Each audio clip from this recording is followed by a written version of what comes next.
Just you could talk, Cody. We're live. Oh, we're good to go with the intro done. Yeah, the intro's done. You're live, but I need to fix Jimmy's camera. But you go. All right, so while we are dealing with the technical adjustments here with Justin, welcome wrestling fans to another weekly episode of the Shed Podcast. I'm just built different, Cody Hawkins, joined as always with Cajun Daddy Chucky G. Show. I'm And back. I we couldn't. are live. We have a pretty standard week of professional wrestling in the week. We had like post Raw, NXT, and SmackDown. Pretty solid week. You know, I mean, it was one of those. I wouldn't say it was a kick the can episode, but at the same time, there was a lot of things introduced. We've got a new championship that was introduced on SmackDown. We'll get to that later. We have one of the greatest cinematic endings in SmackDown history that brings a tear to your eye. Oh my You god. damn right there. But first, we're gonna do a quick glance of the news from around the wrestling world. Most of it's including WWE this week. They announced this past week, that they will be bringing the Elimination Chamber PLE to the Rogers Center in Toronto, Ontario, Canada, from March 1st, 2025. That, that's the end of Wait, in March? I thought. Oh, never mind. Because Royal Rumble got pushed to February. Okay. There you go. I'm about to say it's usually in February. And let's see. Also, Montez Ford was there's speculation that he's got interest in AEW following the end of his contract with WWE. He was I don't interested. mean to interrupt you, Cody. Just let you guys know, I am helping a guy move some plywood. You're gonna see me in and out of the camera view, guys. But just Yeah, give you look, guys, I am here. Jimmy's at work, brother. He's making his money. Just don't mind Jimmy. Focus your I'm attention making money, so we on can his go ahead work. and make the Shed podcast better. Yeah, little by little there, bro. So Montez, like I said, Montez Ford has been interest in AEW, uh, posting his WWE Cody, in that. Montez Ford, AEW. You think he'll join the Hurt Syndicate? Never know. Just it's a good maybe. I It's a think big so. maybe. He needs that single run, and he's been Right. begging for it, and we all know he's good enough for it. Now later on, after those Booker T comment on the Hall of Fame podcast that Ford has to know how to make his home break. So he, like, in other words, what Booker T's trying to say, Montez, if you want to make it bigger on the roster or you want a better storyline, dude, start pitching ideas that stick. You're gonna build a better career with WWE instead of being resentful about it and moving on. Why not just try to keep pitching some more ideas? But it's not gonna. That's what all these Do wrestlers do in do you WWE. do you have your mic plugged up? Mine, yeah. Yeah, I think that's what keeps cutting you out. Well, It is. That is what's cutting you out. I even muted his camera, and you were still being cut out. I'm trying here. What the shit, dude? Sorry. No, it's on me. I'm trying to figure something out. But also in other news, Jacob Fatu is in the clear, ending the speculations of scamming a nonprofit organization. Back in June of 2023, he faced accusations of ghosting Jake's Network of Hope after agreeing to work at the Hits for Hope show. The organization stated that they spent $2,633 on Fatu's appearance, hotel flight expenses. Word went about him not returning from that no show. Later on, Sean Ross Sapp from Fightful.com confirmed that Fatu made the payment in June Oh 22nd, yeah, I did see which that. was overlooked. So people can get off of Fatu's dick and let that dude do his work. And that's just me being blunt about it. Yeah. Also, yesterday marked the 27th anniversary of the Montreal Screw Job, and everybody knows that was probably one of the biggest double crosses in the history of pro wrestling for that time. Let's WWE is the ID program is in full swing. Independent talents like Marcus Mathers, Gal, Sam Holloway, Bryce Donovan, Cappuccino Jones, and Zayla Steele are among those independents that have been recruited by the ID program. So we look forward to seeing more of them in the near future, whether it be for NXT or for Level Up, or hell, even directly main roster if they're that good. Yeah. Let's see. In outside news here, Ted Turner docuseries. Hey, Cody. Max. What? Wait, What? you hear me? Yeah, we hear you. Okay. Well, Ted Turner has a docuseries to premiere on Max on November 13th. It's going to be a 6-part series. Ted has been out of the public eye for a good while, battling Lewy body dementia. You know, so it's a bit of a health scare whenever it comes to that situation. But old billionaire Ted's about to have him a docuseries, just like Cody. Yeah, we hear you. Just like old Vinnie Mac. You hear Jimmy? No. He just said, "Hey, Cody," and then he just like with the there he WWE goes. ID performance. You guys heard about what they're going to be doing with that in AEW, right? Oh boy. Uh-oh. So any promotion that has the WWE ID logo on there, if a competitor, if AEW is interested in that competitor, that wrestler, WWE has to give the notice and say they're not interested in them before AEW can sign them. Right. Yeah, I did. That's part of the contract. I think that right there is one of the most dirtiest lowball things there is to do. Because here's the thing: is like AEW can see something in a talent that WWE doesn't see at the moment, and they can take that away from that person. That person can have a chance to be a superstar right from the jump and go into AEW, but WWE could smash that person's dream. I really don't like that part of the ID. Yeah. This is their way to get their hand in any cookie jar they choose. Yeah, that's the bad thing. And sometimes you're going to go ahead and pull out an oatmeal raisin cookie and not a chocolate chip, and you're going to be disgusted. Yeah, you're going to be pissed off. All right, so in our last segment of the wrestling news from around the world, I want to mention some independent events coming up. I will be booked at Sadistic Federation November 23rd in Silsbee, Texas. Check them out on Facebook, SWF South Texas Wrestling, for further details. The Takedown Wrestling Alliance held their Toys for Tots event this past Friday with a huge success on their toy drive on November the 8th. Top Draw Wrestling will be holding an event named The Payoff. Matches in there include Angel Camacho versus Sean Crow. There's a Hub City street fight between our buddy Scott Phoenix and Wildcat PJ Hawks. Also, hey now, don't sit there and sell that match short. That's for the Top Draw World Wrestling Championship. Shout out to Sean Crow. You're my brother from another mother. I love you. We got you, brother. You gonna get this. You gonna get that dub. All right, but also to highlight the show, there will be former WWE superstars Rodney Mack and Jazz appearing at this show for The Payoff, which that's gonna be. Shoot, I didn't even get the November date on that. 30th, same day as Survivor Series. Yep, November 30th. What is off the what venue? I think it's off the Conda Mouton Lafayette. It's in Lafayette. That's all I know. All right, and then also Wildcat Wrestling is hosting its Revolution Rumble December 7th at the Pontchartrain Convention Center. BIW will be presenting the Royal Treatment Show November 16th at the Spring Hill Civic Center in Springfield, Louisiana. And with that being said, that ends our weekend wrestling news.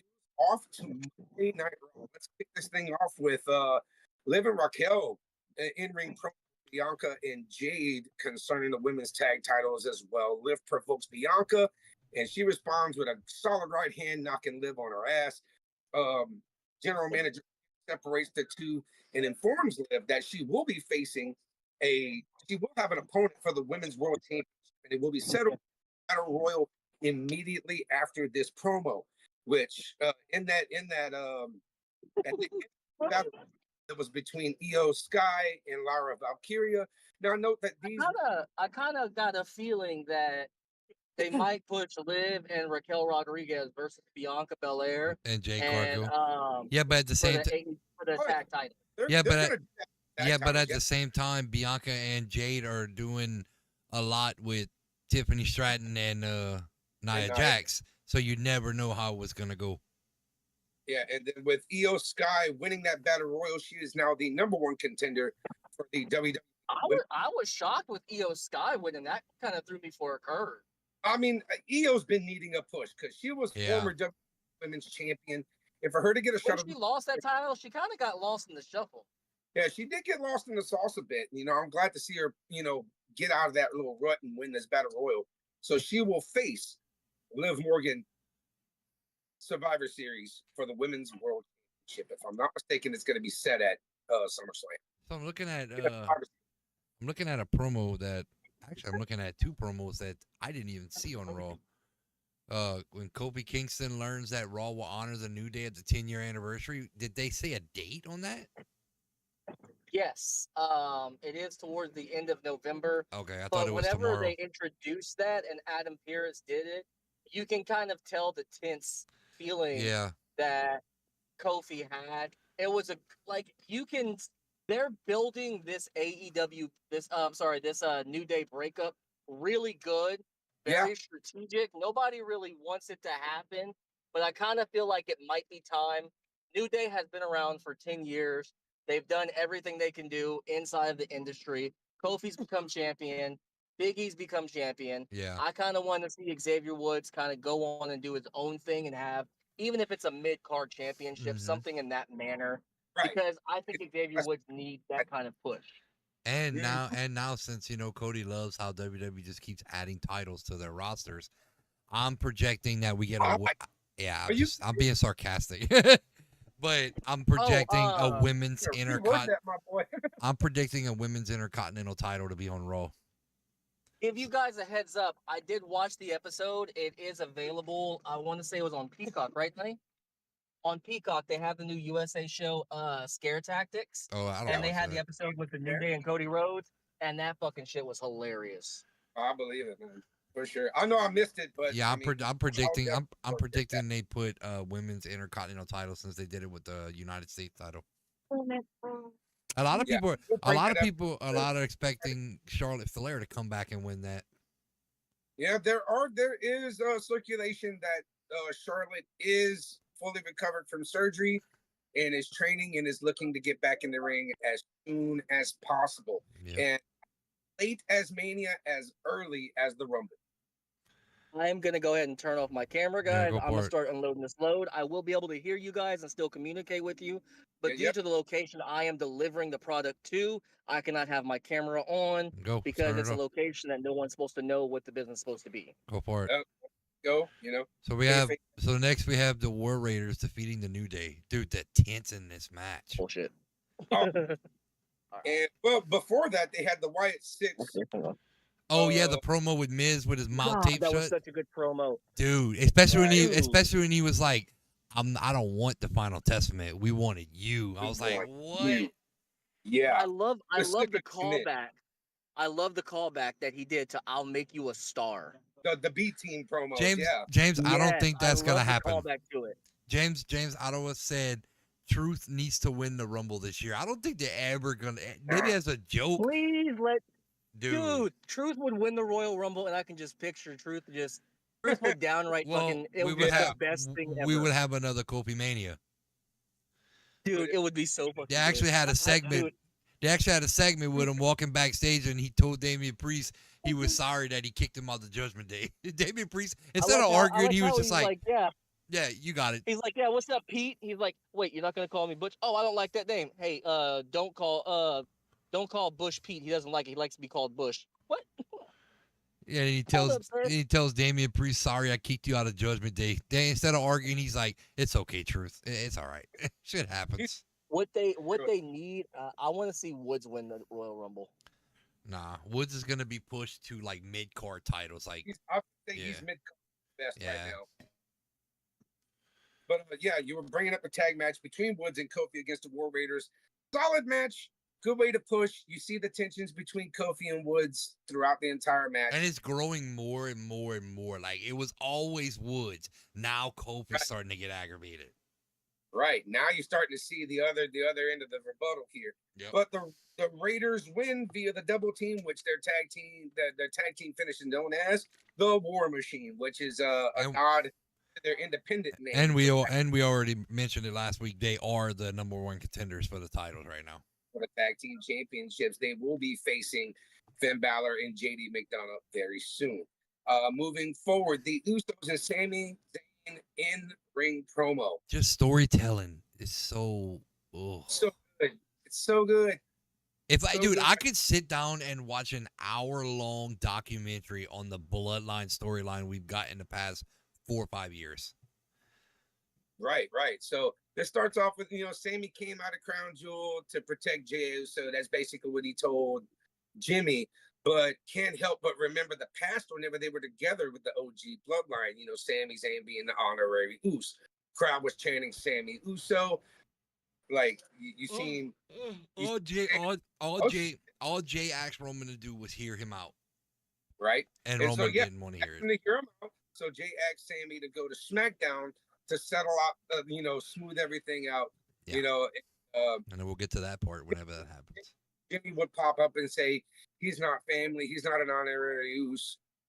Jimmy didn't agree with that, but then Jay is like, he is family. That's it.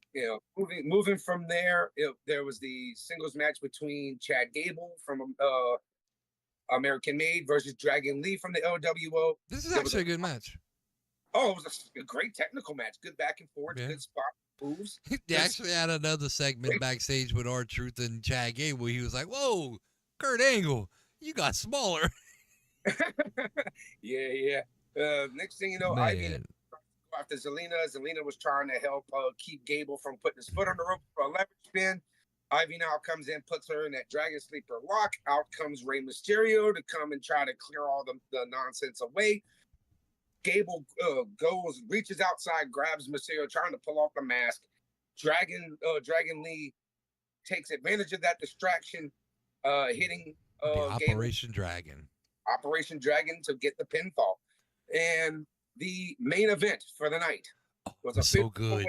#1 contenders match for the World Heavyweight title, which is held by Gunther. It was Bronson Reed, Seth Rollins, Damian Priest, and Sheamus. Awesome match. They are pushing dirty. They're pushing Dominic Mysterio more and more into the heavyweight title. Never know. It could happen. And then Bronson Reed pretty much destroyed everybody, even though Priest did get the win and had a face-off with Gunther after the match. I think right here, Priest means business. He's fighting from underneath to get that World Heavyweight Championship back. Even though, everybody said he was more like a transitional champion, I doubt it. Yeah. Like, I don't feel like he was a transitional champion. He was a good champion. He just didn't have enough momentum. Yeah. I feel like he could have had a little bit more momentum and a better go against. But Gunther actually made that match make sense whenever Priest defended the World Heavyweight Championship against him, and Priest would lose. Now, this right here is one way to pivot and still fight from underneath with Damian Priest to get ready for that match. Yeah, a lot of people are spectating that he beats Gunther at Survivor Series, and they want Gunther to win the Rumble. Right. So that ends that. So all right, now moving on to ECW. Oh, I mean NXT. It was NXT. My bad. It was at the 2300 Arena, the legendary W Arena. The first NXT I've actually sat down and watched. Now, first match up was Jada Parker versus Lola Vice. Relaxed ECW rules with ECW original Dawn Marie as the special guest referee. Jada Parker would take this win with that running knee hip smash kind of combo to Lola Vice. They pretty much whooped up on each other a good bit. They used some furniture, but it ended up with the pinfall. Jada gets the win there. After that would have been a segment backstage with Rob Van Dam and Kalani Jordan doing the splits. Mm-hmm. He's pretty much giving her tips and advice on her. Yeah, a lot of people tweeted to RVD and said that they wish they could have seen him in the ring. You know, he had his gear on, but he didn't do anything. And he replied with very soon, just keep watching. So, might see a little bit more of RVD in the future. Now, speaking of which, RVD would get attacked with a chair by Wesley after that little backstage chat between him and Kalani Jordan. Carrying on with Javon Evans versus Wesley, which RVD would come out to aid Javon and distract Wesley, helping Javon get the win on that match. After that, Ava, general manager of NXT, would announce the next event's PLE, which is Deadline, December 7th from Minneapolis, Minnesota. Also bringing back the Iron Survivor Challenge, you know, in which she said, quote unquote, the best 25 minutes of NXT product you will ever watch. Robert Stone was in the ring with his associate there in the process, cutting promos, shooting on the crowds. Lights go out, lights come back on, and Rhino. That dude got bulky. Gore. That dude has not changed a lick. No, he just got bigger, like bulky. Yeah, he's a freaking tank, my dude.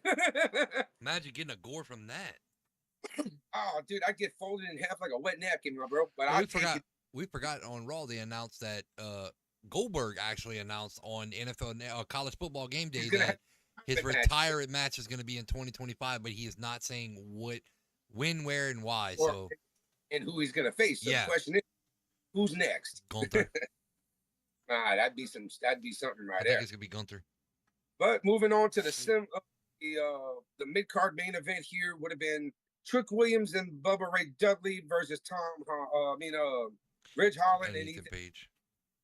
Relaxed ECW rules once again. It was just a lot of like ECW rules tornado tag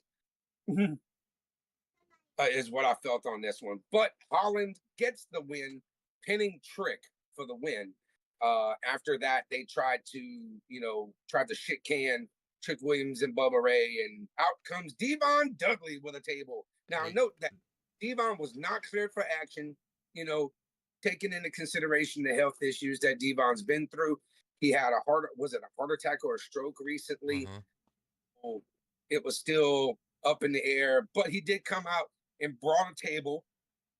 They next thing you know, Bubba Ray and Trick would put Homeboy through the table, ending that segment. I'm really glad to see Devon, though. It's good to see his face. And he put the glasses on. Yeah, Booker T got the glasses too during that match. That was great. Then the North American Championship was on the line between Tony D'Angelo and Big Guido. Another ECW legend there. They had their little chin wagging before the show, and then the week before during the phone call, Guido chewing out D'Angelo saying, "Oh, you owe me this, that, and the third."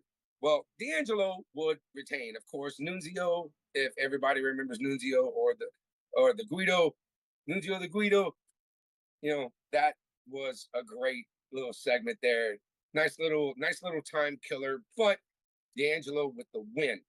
And then leading on to the main event, a 5-on-5 women's tag team match between Fatal Influence, Roxanne Perez and Cora Jade against Julia, Stephanie Vaquer, Kalani Jordan, Jordan Grace, and Zarya. This was a lot of heavy hits, a lot of big high spots. Stephanie Vaquer and Kalani Jordan both do dives from the top rope to the outside. Zarya ended up spearing Jordan by mistake in the match. They're trying to get one over on Roxanne Perez.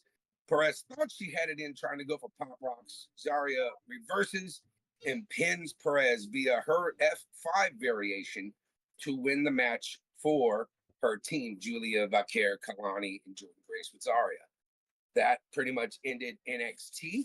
It was a solid show, and I'm looking forward to the next week, because there's going to be a little more storytelling, a little more elaboration, and we're going to see a lot more of Zarya. We're going to see a lot more of Jordan Grace, because of course we're ending 2024. Jordan's contract with TNA ends at the beginning of 2025, which gives her opportunity taken in by NXT or by the WWE as a whole. So well, we're gonna go ahead and get a word from our sponsor before we get to the last show. So yeah, big thanks and shout out to Little East Creations for being one of our primary sponsors for the Shed Podcast, and just huge thanks. She makes a lot of great merchandise. She does monogramming, she does sublimation, she does the cups, and all the cups. And speaking of devil, we're gonna have our PLE cup ready pretty soon to where it's done.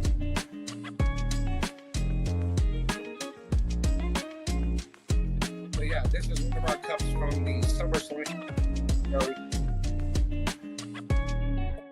Yeah, and then so it's gonna be. We're looking forward to the next PLE, and that's gonna be in 3 weeks? November 30th for Survivor Series. This is gonna be a great pay-per-view. I'll look forward to the PLE show. all right. And remember, like, share, subscribe. Join us for the pre-show to get your name in the drawing. For anybody who chats with us during the pre-show, your name will be put onto the prize wheel. And we're also not dumb. We see it every single podcast. We try to give away the cup right when we go live for the post show, right at the beginning, because we don't want you guys to wait. But it seems like every time we draw a winner, all the losers roll out of here and they don't want to hear anything else. So the cups will be given away at the very end of the podcast on the post show. So, and you have to be present in chat to win it. There you go. Once we call your name that you won, and if you don't say it in chat that you're there, then we're gonna move over and we're gonna draw again. That's the rules that we're gonna have to do. All right, but let's see a preview. Now join us in. Wait, hold on. This is the preview of the cup. That's all you're gonna be able to see. Actually, it's like right in the middle of the screen. But this is what's going to be. Imagine this wrapped around a tumbler. This is every single logo Survivor Series has ever had. From WWF to WWE to War Games to everything. This is got our logo on it. And, of course, we're going to edit it up to make me, Cody, and Jimmy's different from each other because we don't want to be drinking our nasty saliva from each other. But yeah, look, hold on. Cody got it pulled up. Let me turn it off. Hold on. Just like we did for the SummerSlam Cup, we did on for our very first PLE live show. You see all the different SummerSlam logos around the cup. Cody's got the SummerSlam logos pulled up. It's gonna look like that. I don't really feel like reaching for it. I have the WrestleMania one up there. We did the same thing. We put the WrestleMania, the Philadelphia Bell on it in the backdrop, and then we put the logo, the current one, and then we have a bunch of them like around. So stick around. Cody, I'm gonna need you to post a TikTok and a short about that, about the rules. They gotta be present. Actually, it doesn't matter. You could post it, but they gotta be present. They have to talk and chat. They're gonna be entered. We're not giving away till the post show, so you have to be. The end of basically, what I tell my wife about the lottery, you got to be in it to win it. So you have to be in chat. If I spin the wheel, and let's give an example, Cody's wife wins because she's in chat, and we say congratulations, and we say her name, and all of a sudden we wait 2 minutes, and we don't see no response in chat, we're gonna re-roll. That's the rules. Until we get a response from somebody that's in chat that says I'm here, that's when we're gonna give away the cup. Any news on the past two winners cups? Yeah, I've got their addresses. Lance has he just sent me his address, and then it's gonna be like somewhere around like $12-13 per cup. Because I still got to get Bliss's out there and Lance's. I'm gonna send them out on the same day. It's gonna be about $30 to send these out over 2-day ground shipping. I mean, you don't have to do ground shipping. You could do regular shipping. It don't have to be rushed. Okay. Well, yeah, it don't have to be rushed. I mean, we could say it in the thing, like when we do the actual podcast, that if we draw a winner and say they live in California, but they want their cup by next week, they're gonna have to pay the overnight shipping and stuff like that. We do standard shipping. Gotcha. Oh, welcome back there, clown. All right, once again, this is it right here. Hey, let me pull it back up. This is the preview of the brand new cup. We can't wait to make it. I think my wife's actually gonna make it this weekend actually, because I want an actual in my hand to give you a video to be able to post. All right, moving on to SmackDown. Just in time. So SmackDown starts off with Sammy and the Usos. That show. Sammy case from Crown Jewel once again, just like he played his case on Monday Night Raw. Saying that he was there to protect Jimmy because of what the Bloodline has been notoriously known for, trying to take everybody out. Sammy pitches the reunion because he sees that Roman is reminiscing on the days whenever they were all together, team with Sammy being the honorary Sammy Uso. That chant started going through the crowd again. And is and Sammy basically wanted an apology, not to himself, but to from Roman. But Roman would say, I apologize for ever wasting time. This isn't about me. This isn't about you. This isn't about Sammy. This is about Solo. I like the throwback to the he wanted an apology for main event Jay for everything that he's done to Jay. That just shows how much loyal and commitment that he has to Jay.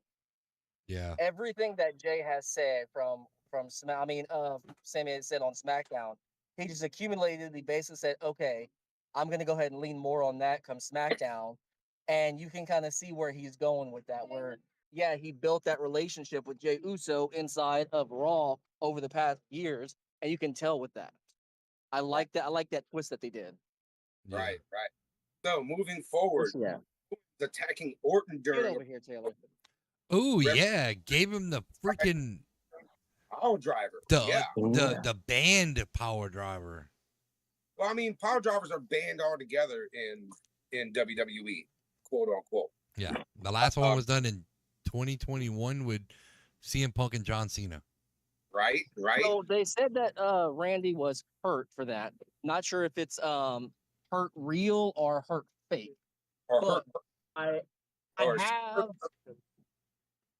have like my own little mindset play with this one. My own fantasy per se booking. There is currently a superstar on the WWE roster that is in NXT that is I believe, 4th generation wrestler that could potentially play a part in this feud. Mm-hmm. You guys know who I'm talking about? Not really. Randy Orton's son. Yeah, his son has been training for some time now, and I've been looking at like Instagram and everything, and Orton's son is killing it now. His speed, his transition times, he's looking really good, and he's going to be a great, like light heavyweight kind of guy. Yeah. Whenever they were in St. Louis, I believe it was, and Randy Orton was on NXT, WWE released a video where his son was doing the Randy Orton pose. Right. And now that's all I can think about whenever they said, "Oh, he's out indefinitely." Boy, looks like it, man, does he? The Samoan Watchman just said, "What up, my Usos?" Uso. What up? All right. Like, could we see the 4th generation make his TV appearance appear? We could. And basically honor his dad and be like, "You're mine, Kevin." We could. Your ass is mine. You're about to face the son of a legend killer.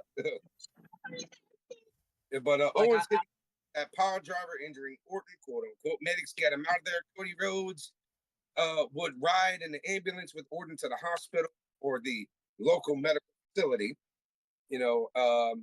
As they went out for their next match will be Bianca and Jade, the WWE Women's Tag Team Champions, against Tiffany Stratton and Nia Jax. Good match. Lots of work done here. You actually skipped the match. Yeah, great heel work from Nia and Tiff. Bianca gets a hard-hitting hot tag. Kenneth would run out and take here's what I forgot to mention this, by the way. That T-shirt that Kevin Owens was wearing, I like that T-shirt. Yeah, me too. Me too. I like that T-shirt. Take advantage of that distraction. Naomi goes after Candice LeRae, but Bianca gets the win overall on Tiffany Stratton via KOD. You actually skipped a match. Which match? Tommaso Ciampa versus the Pretty Deadly. Oh, okay. I say that because Johnny Gargano did not get tagged in at all during that match. Oh yeah. Ciampa is very pissed. We are seeing the old NXT turn right now. His attitude. Right. So Right. we either could see DIY heels or we could see a breakup coming soon between Ciampa and Gargano. The way to keep Are this. we gonna get a WrestleMania Ciampa Gargano? We could. That was listen, when they broke up, that was the best feud I've ever watched. Oh yeah, NXT. Hell yeah. Hey, there's some those two right there. They kill it in the ring together, and I think that they're building that feud. I think that they give the full breakup. I want to say, come, Royal Rumble. Come Royal Rumble. Let one eliminate the other person to go ahead and continue the feud.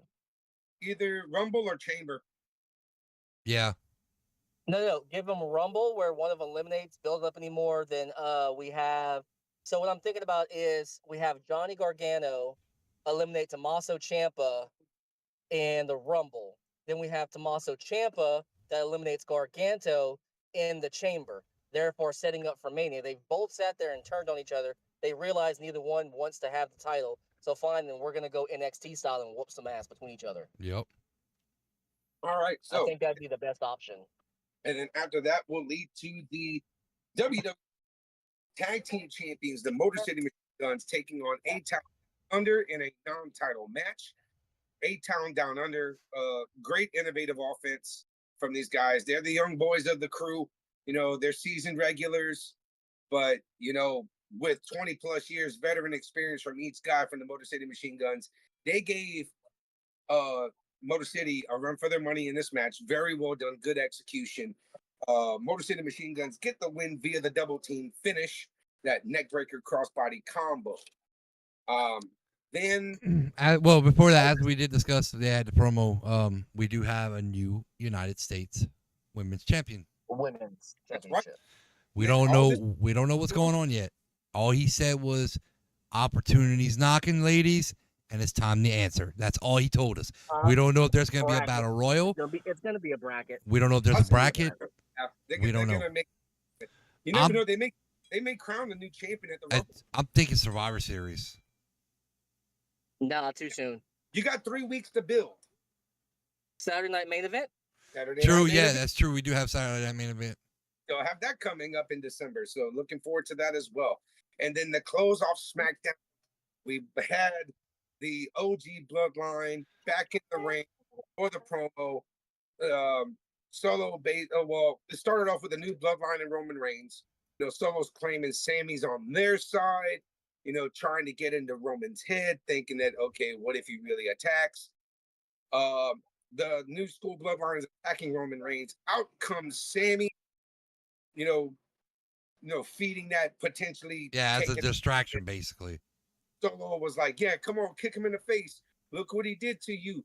Join us, blah, blah, blah. Next thing you know, gets a haluva kick. Solo gets a haluva kick in the face. That was a Sean Crow type haluva kick. That was a boot, bro. And look, I've tasted that Sean Crow's boot. He broke my nose in his debut. He's broken my nose twice with that damn kick. I've eaten that kick more than once. So he hits the boot. Next thing you know, Jacob Fatu comes in, gets that work. Roman hits the Superman punch. Sammy with the luva kick, and then Roman with the spear to Solo. You know, out come the Usos to try to even the odds here, and this brings to the end of the episode. I got it pulled up on the screen right now. All four of them raising their ones in the air. The original Bloodline is back. Then Jey Uso, and then Sammy looks at Roman. He puts that one up, and Roman's like, you know what? That's right. Samoan Watchman in chat said, acknowledge the real tribal chief. The real tribal chief, and the real. Now here's the thing. Now, Cody, He said, "My boy Solo." You know, whenever it comes down to me and Cody, we like to go ahead and butt heads, but at the same time we agree on some stuff. But Cody, I'm gonna go ahead and disagree with what you just said right now because you, my good What? sir, did not sit there and say the most important thing about that promo. I don't know. What is it? Solo said 5. He did. Yeah. But also, hey, Roman has 4. No. Solo has 4. I just signed with WWE. Yes, he did. Which that's one of Roman's. I think that's Roman. I think that's the baby brother. Maybe. What, Haku? No. Haku's boys are the Tongans. Tongaloa and Tamatonga. I don't think they're going to introduce 2 more members to make it 5. I think they're going to stick with 4. Now, Lance Arnaway did sign, but remember, Hikuleo also signed. So Yeah. we're waiting on Hikuleo to show up. Yeah, don't. Or- But you got to listen. You got to listen to the promo, Jimmy. He said 5 because it was his 4 and Sammy, but Sammy didn't end up on his team. No. It was his 5. He said 5. That Solo. No, exactly. He Fatu, said 5. Solo, Myself Fatu, the Tonga brothers, and Sami Zayn. so you got and Sami Zayn. That's Yeah. 5. Okay, exactly. So Sammy's So- not on the team anymore. So it's 4v4. Okay, exactly. So Sammy's not on the team because Sammy's on Roman's team. But does that mean we're still gonna have 5? Are we gonna get? No, I The think we're getting Rock. 4. I think I we're said- gonna. Hikuleo. A lot of people are saying that Cody Rhodes and The Rock are gonna join the No. teams. No, But- hell no. Fuck that. Leave Cody Rhodes out of this motherfucker. Make You it never all know. straight bloodline. Speculation going on in the world of wrestling, especially with the world of the WWE. Yeah. And as we've said before, and Jimmy has said before, we are in the Paul Levesque era, so anything is Yep. possible. Hey, Oh, Flip. most definitely. I told Flip, and I stand by it. Wrestling is now back to being the fucking coolest thing you can watch.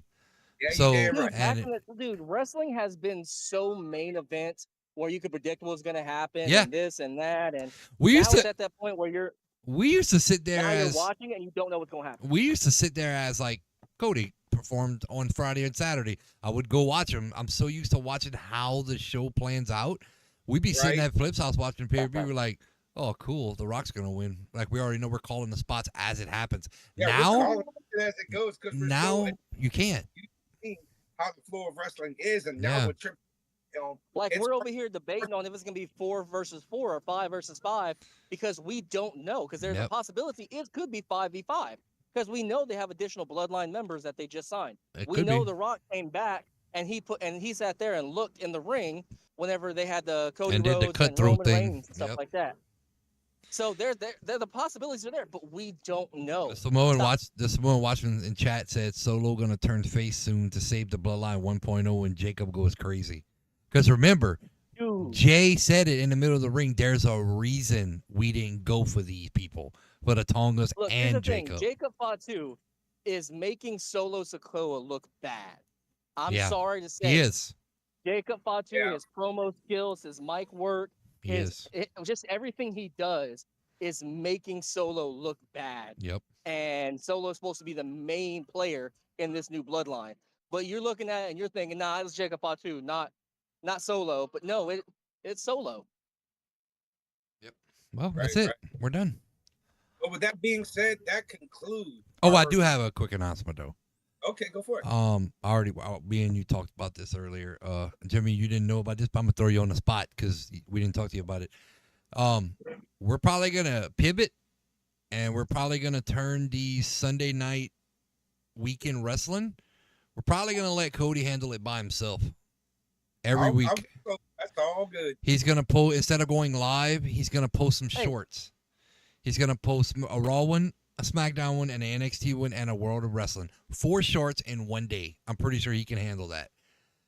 Shit, if he watches Raw, and at 10 o'clock, if he can't sleep, if he wants to do a Monday Night Raw preview, fucking post it on the shorts. The shorts are getting the most attention right now. Or even better, I'll just go live right after the show. That happens. Hey, do whatever you want, but I think we need to hold on. Cody, close the show first. Close the show. All right, guys. With that being said, y'all, it's been a great week in wrestling. We're looking forward to the following week. We are T-minus 3 weeks away from One Survivor of Series. the biggest pay-per-views of the year. Yeah, one of the year. We're ready for it. And in closing, for Cajun Dad Trucker Jimmy Foo Show, J2 Gaming, yours truly. I am just built different, Cody Hawkins, reminding you to stay tuned for next week's episode and keep throughout the week, where I will be giving updates for SmackDown, NXT, and Monday Night Raw. So make sure you hit that like, subscribe, and share, guys. Peace. Yep, like, subscribe, share.